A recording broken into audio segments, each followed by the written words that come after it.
How's it going, everyone? I'm back. Been away for a while, but finally got some new content. There'll be a couple uploads coming this week. So, what do we have here today? Koi fish.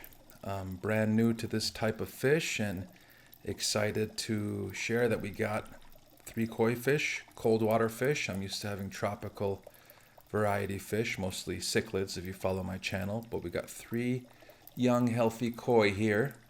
Very beautiful fish. This is a 29-gallon tank, which is okay for now.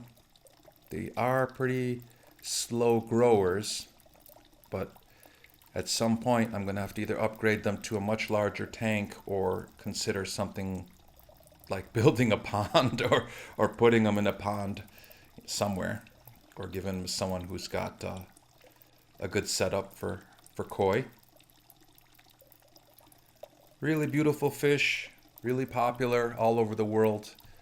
But as I mentioned, they can get pretty beefy, as you may have seen in the lobby of some hotels or Japanese restaurants or different other types of ponds on display.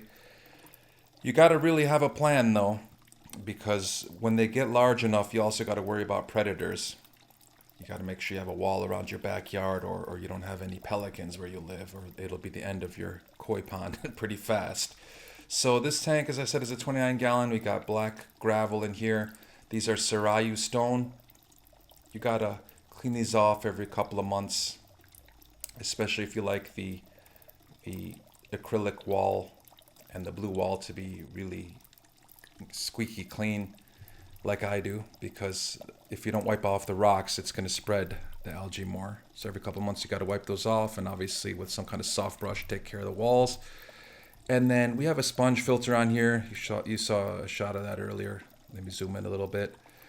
Sponge filter, I'm becoming a bigger fan of these. If your tank isn't too large and you vacuum enough, you don't really need a fancy canister filter or even a hang on the back. As you can see, there's also a bubbler. This is an Eheim pump right there. It's got dials to control the power of the airflow, and they're more quiet if you put a towel on the bottom and on the top. You can put one on the top as well, and of course you have that valve there that's one direction. I always just blow on one side, and if the air doesn't come the other side, you know that's not the way that it flows. And I don't need a heater. I live in Southern California, so my house is usually in the low to mid, sometimes upper 70s, which is fine for koi fish.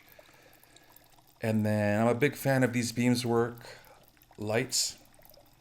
They do a really good job and you get a lot of bang for your buck. There might be better ones out there, but you probably have to pay more. For the price, you really get a good quality light. And those timers work really well. That is by no means a cheap timer. It works perfectly, easy to program, very reliable. You see the full spectrum right there.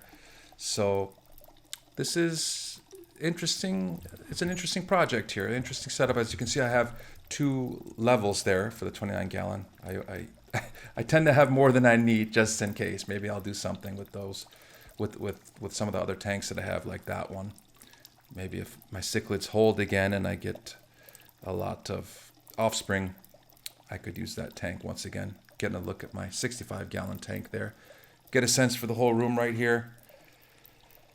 Pretty cool to kick back in here, play some acoustic guitar, watch the fish. So yeah, I jumped into a whole new category here with the cold water fish. I originally had them in there for a very brief time. And another thing to think about is when you put a tank near a window, because of the sunlight that reflects, even if it's not entirely direct, you're going to get a lot more of the algae build up. And so unless you want to scrape the walls a lot more, avoid being by the window. Although the algae is not bad for the fish. They actually munch on it. But in terms of aesthetics. So that's what's going on here. Brand new category, brand new project with the koi. And I have a video at Newport Beach where there was a pond that I filmed. You can check that out. It's attached to the link. And I've been away for a while, been concentrating on other hobbies, but I am back.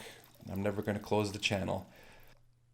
And there's some other videos coming really soon. So subscribe if you haven't and stay tuned for more. Thank you.